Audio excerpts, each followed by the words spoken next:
Sungguh-sungguh Allah sangat ridho ketika seorang hamba itu makan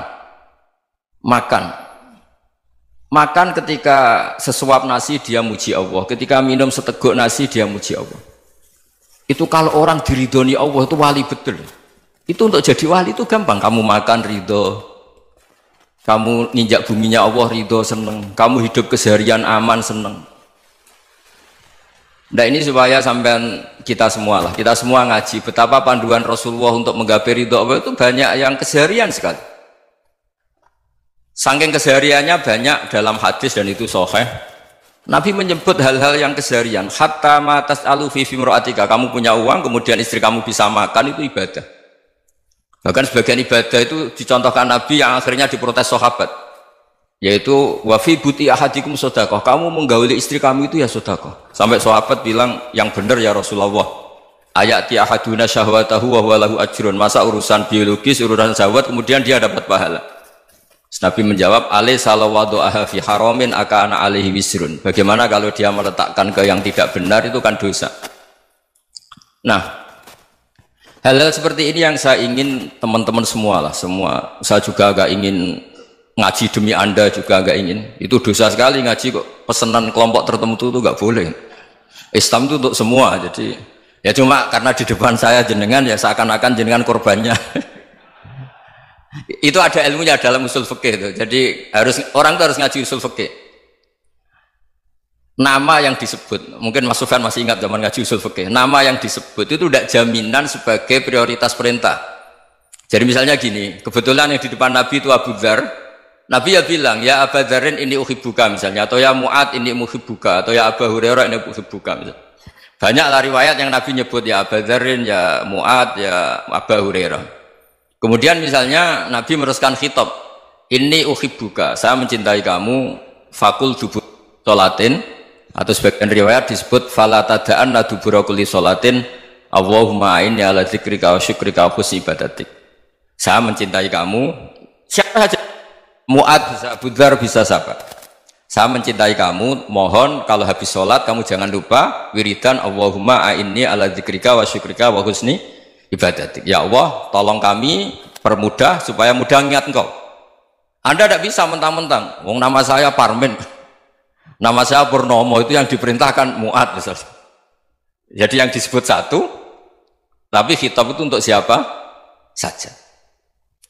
Saya teruskan ya. Jadi saya mohon semua kita melakukan kebaikan itu, kalau dalam kaidah fikih disebut al yakin la yuzalu bisyak. Banyak kebaikan yang kebenarannya itu 100%, tidak punya efek samping ke pihak lain, ke kelompok lain, ke komunitas lain. Itu tadi misalnya Anda makan dan itu murah sekali, hanya butuh satu piring, setiap punyaan kamu muji Allah, setiap minum kamu muji Allah. Itu redaksinya Rasulullah SAW disebut Allah sangat ridho ketika seorang hamba makan kemudian dia memuji Allah, atau minum kemudian dia muji Allah. Logikanya gampang, negara seperti ini yang kamu harapkan bentuknya kayak apa, mertua, ipar, komunitas, tetangga, itu nyata terjadi itu kan belum pasti. Sementara yang mesti terjadi adalah kamu butuh makan, kalau tidak mati. Butuh minum, kalau tidak mati. Butuh bumi yang nyaman ditempati, kalau tidak kita juga mati. Sebab itu Allah kalau menyebut nikmatnya itu hal-hal yang keseharian. Alladzi at'amahum min ju'. Allah itu siapa? Allah itu yang menciptakan kamu bisa makan. Tidak berlebihan. Allah itu yang menciptakan kondisi sosial itu ideal. Zaman Nabi itu ya ada orang munafik. Orang-orang pilihan Allah itu juga diuji orang sekelilingnya yang macam-macam. Semua diuji sesuai konteks zaman dan waktu. Nah, tapi ada ibadah-ibadah yang selalu disarankan Nabi. Sampai Nabi itu pernah ditanya, ayul islami khairun ya Rasulullah, Islam terbaik itu gimana? Jawaban Nabi itu unik. It'amut to'am, Islam terbaik itu ya makan-makan, jangan santai-santai. Ketika Allah menyebut beberapa kebaikan, falak tahamal aqobah, wa ma adrokan apa?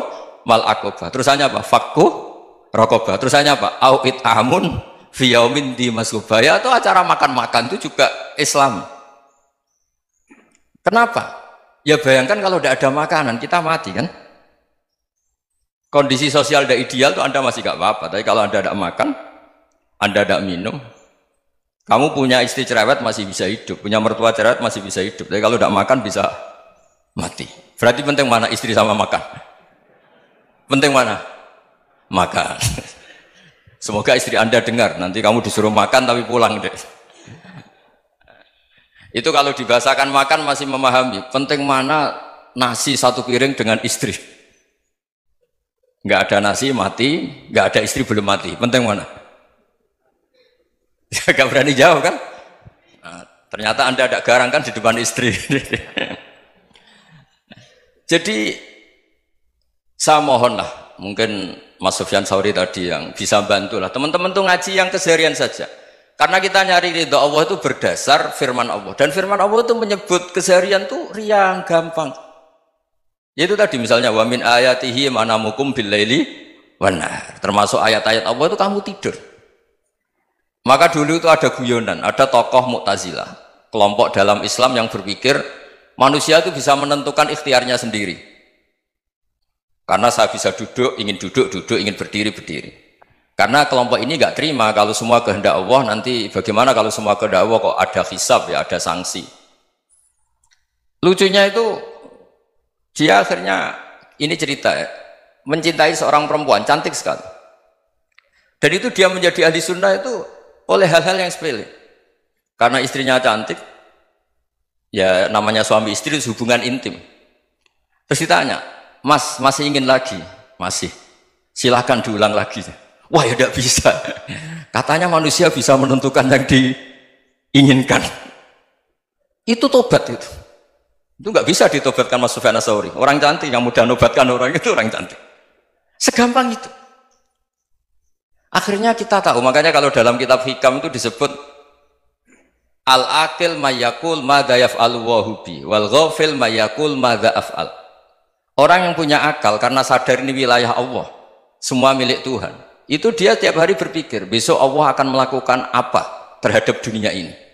Kamu merencanakan suatu mau plesir ternyata gempa, mau wisata ke Rusia ternyata perang. Kamu tidak pernah tahu apa yang akan terjadi besok. Wa ma tadri nafsum madza taksibu ghadan.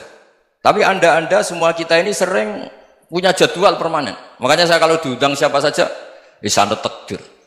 Yang jelas Gus ini acara penting. Ya masih acara penting nak pangeran ngersakno piye? Kok ape dadi pangeran? Kamu kok mau jadi Tuhan? Itu kadang ya kiai. Penting Gus acara ini jenengan harus memastikan bisa. Loh kamu itu yang ngajarin tauhid, sesuatu itu biadillah kok bilang-bilang apa pasti. Kalau saya terus tak tobatkan loh kamu kata saya itu. Ya kalau gitu Gus bilang insya Allah. Wah itu hati saya, fisik saya, roh saya sudah bilang insya Allah. Tidak usah kamu latih kata saya. Nah hal-hal tauhid keseharian itu gampang sebetulnya. Wal ghafil yaqulu madza af'al. Tapi orang yang lupa Allah dia setiap hari bilang besok apa? Kita bisa melakukan apa? Seakan-akan dia itu aktor, dia penting, dia subjek permanen, dia. Padahal kita ini hanya objek kehendak Allah Subhanahu wa taala. Karena kita yakin sesuatu yang terjadi di alam raya ini kita tidak bisa apa-apa. Makanya saya sering ngaji, sering bilang saya, ketika Anda mensifati Allah, dia yang menghidupkan. Sudah itu tanamkan, sehingga ketika kita mati, santai saja. Kenapa santai? Allah punya cara menghidupkan kita. Zaman kita hidup juga gak tahu caranya ngelola jantung, ngelola paru-paru. Kamu juga gak tahu ngelola oksigen yang tidak beracun, tidak ngandung polusi. Tahu-tahu hidup. Gak ingin tua ya tahu-tahu tua, gak ingin mati tahu-tahu mati. Selama ini kita hidup juga gak tahu apa-apa sebetulnya. Hanya gaya tok, punya jadwal, punya planning. Kalau kamu bisa menentukan pilihan Anda, pasti Anda istrinya cantik, 4 neriman semua, kona'ah semua. Nyatanya enggak kan? Ada 1 jelek, cerewet. Oh itu kan, nyatanya enggak bisa apa-apa Anda kan? Dan kamu bawa mati lagi. Itu kan, istri Anda juga gitu, punya keinginan, punya suami yang ganteng, yang jabat, yang neriman, yang enggak poligami. Ya enggak kesampaian juga. Kalau kita ngitung tingkat kegagalan kita itu gagal terus. Ya kan? Nah, terus ingat Allah, madza yaf'alu wa bi. Orang yang punya akal selalu berpikir Allah itu menghendaki apa terhadap saya. Lalu sama-sama orang melihat orang yang serius, itu kata Anda itu pemikir berat, serius, senang punya tokoh yang merengut karena kamu anggap serius. Tapi sebagian orang anggap orang yang serius itu wong merengut, wong masam, wong muka kok ditekuk. Jadi sama Itu hati ya muqallibal qulub tsabbit qalbi ala dini, karena kita nggak tahu cara berpikir kita tentang orang lain, tentang sekeliling kita. Misalnya kita orang baik yang jenis ngrumat fakir miskin, ada orang bangun masjid mewah itu janggal. Apa artinya masjid mewah kalau banyak orang kelaparan? Tapi kalau yang jenis pendidikan, apa artinya masjid mewah kalau tidak bisa ngaji? Nanti yang jenis infrastruktur, apa artinya ini kalau semuanya punya sudut pandang yang berbeda-beda. Dan Islam mengapresiasi semua kebaikan. Tapi katakan semua kebaikan itu adalah kehendak Allah Subhanahu wa taala. Karena apapun baik Anda itu pakai fasilitas yang diberikan oleh Allah Subhanahu wa taala. Sehingga ini yang disebut kulillah sumadarhum fi khawdihim yal'abun. Ya kembali tadi ke tema-tema bahwa keseharian Anda ini sudah Islami. Saat Anda tidak bisa melakukan apa saja. Saya sering ada jenazah, biasanya kalau tetangga meninggal saya sering disuruh ngelepas. Saya bilang orang ini baik karena sering ngelamun di rumah, sering nganggur di rumah. Ditanya sama anaknya, kenapa Gus nganggur baik? Ya kalau dia nganggur artinya juga agak berbuat sesuatu yang maksiat kan? Ya kan? Orang nganggur di rumahnya ya tidak bunuh orang, tidak maling, tidak korupsi, ya namanya nganggur di rumah. Lah cuma istri cara pandang nganggur gak menghasilkan uang itu. Tapi juga gak menghasilkan kriminal kan? Jadi sebenarnya Islam itu makanya kalau sampai ngaji usul fikih itu ada kitab usul fikih namanya Lubul Usul, itu terkenal sekali di pesantren itu. Itu kalau ngapresiasi keseharian itu luar biasa. Izma min mubahin illa wa yatahaqqaqu bihi tarku haramimma. Karena keseharian yang mubah saat Anda lakukan itu ada kehebatan yang luar biasa, yaitu meninggalkan haram. Makanya dulu banyak orang-orang alim ketemu temannya itu guyon sampai semalaman. Itu biasanya yang semangat Islam itu kiai kok tidak tahajud, kiai kok tidak witir. Orang yang sedang mapan uangnya banyak, malam itu tidak kelayaban itu sudah luar biasa. Melawan nafsu supaya tidak maksiat itu sudah luar biasa. Supaya lupa guyon sama temannya semalaman sampai subuh. Gejlok-gejlokan ngenang zaman miskin, zaman kuliah nggak jelas, zaman apa. Melihatnya jangan tarkut tahajud. Seperti ini meninggalkan tahajud, tapi meninggalkannya ini talkul muharramat. Jadi kayak apa hebatnya? Sehingga Imam Ghazali punya riwayat yang agak unik.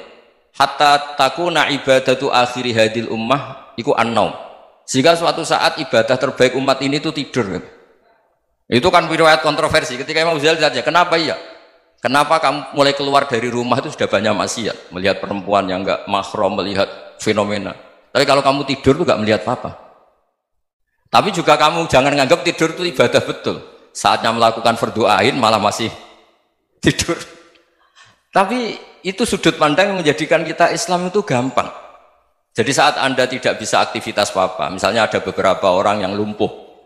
Lumpuh itu memang nggak bisa Jumatan, nggak bisa ibadah, tapi dia juga nggak bisa maksiat. Tidur itu memang Anda saat itu tidak bisa tahajud, tidak bisa witir, tapi saat itu ada zina, ada maling, tidak gosipkan orang, tidak bully orang, tidak menanamkan kebencian, tidak hasud. Sehingga tidur menurut Allah Ta'ala wa min ayatihi manamukum billaili apa? Wan-nahar. Karena di tidur itu selain ada unsur istirahat, jaga kestamina, juga ada unsur meninggalkan beberapa keburukan. Nah saya mohon ibadah yang keseharian ini kita jaga. Supaya kita semua baca ayat itu fasih. Fasih itu tertanam di hati. Allah itu siapa? Alladzi at'amahum min ju'i wa amanahum min khauf. Dan Allah kalau cerita di Quran itu anna sababnal ma'a sabba thumma syaqaqnal ardha wa syaqqa fa ambatna fiha habba wa inaba wa qadba wa zaituna wa nakhla wa hadaika hulba. Kamu tahu saya ini siapa, kata Allah. Saya ini adalah Tuhan yang menurunkan air, kemudian ada tanaman banyak. Habba wa inaba wa qadba, ada zaitun, ada tin, kalau orang Jawa mungkin ada tela, ada padi, ada mangga, ada pisang. Sudah. Wa inaba wa zaituna wa nakhla wa hadaika hulba. Ada perkebunan yang lebat. Tujuannya apa? Mata Allahkum, silahkan kamu pakai, kamu nikmati. Tapi karena kadang kita ini punya ide-ide besar. Tadi untuk syukur saja nunggu punya istri riman, rumah baik, tetangga baik, komunitas baik, semuanya baik baru syukur. Lama-lama nanti ada di surga, syukurnya nunggu surga paling kelas A. Itu sudah ada yang menghuni Rasulullah, kamu nggak boleh di situ. Masa untuk syukur saja? Repotnya Masya Allah. Jadi mohonlah Quran yang kalau Anda hafalkan juz sama itu kan ada ayat-ayat yang kayak tadi. Ya, fal yang dzuril insanu ila ta'ami. Coba lihat Apa yang kamu makan ya? Dari mana? Dan untuk mempertahankan hidup kamu keseharian. Jadi jangan kira ibadah itu harus membentuk komunitas yang versi Anda. Ibadah itu harus yang hal yang mulu-mulu. Kesehariannya Anda alami. Loh, ini saya tidak bikin-bikin. Saya ngaji bukan karena berdasar pesanan. Itu ayat yang saya baca kan betul ada ayatnya kan. Fal yang dzuril insanu ila tu'ami anna sobabnal ma'ah sobba thumma syaqaqnal ardo syaqqa fa ambasna fiha habba wa inaba wa qadba wa zaituna wa nakhla wa hadaika ghulba. Terusannya apa? Mata'al lakum, silakan kamu nikmati. Mata itu silakan kamu nikmati. Ya kayak sampean dikasih hidangan ya makan. Ya sudah makan, habis makan ya minum, habis itu ngantuk ya tidur. Ya sudah normal-normal saja. Kayak apa indahnya Islam? Tapi Anda mencari Islam yang gimana lagi? Nah itu yang diajarkan guru-guru kita, diajarkan sanad kita sampai Wali Songo, sampai Rasulullah SAW. Bahwa pada akhirnya ada jihad, ada perang. Itu dulu memang perang, bukan membunuh, beda. Dulu kita dijajah Belanda ya perang, dan itu normal karena kita dijajah. Jadi ketika orang lain ingin baik sama kita, wa in ahadum minal musyrikin astajaruka ya fajirhu hatta yasma'a kalam Allah. Kalau mereka ingin baik ya kita baik. Makanya ada istilah musta'man, mu'ahad. Kalau mereka ingin damai, berdampingan dengan kemajmukan ya itu yang lebih baik. Karena memang Islam menghormati proses perdamaian. Wa in janahu lis-salmi ya fajnah lah. Kalau ingin damai ya kita harus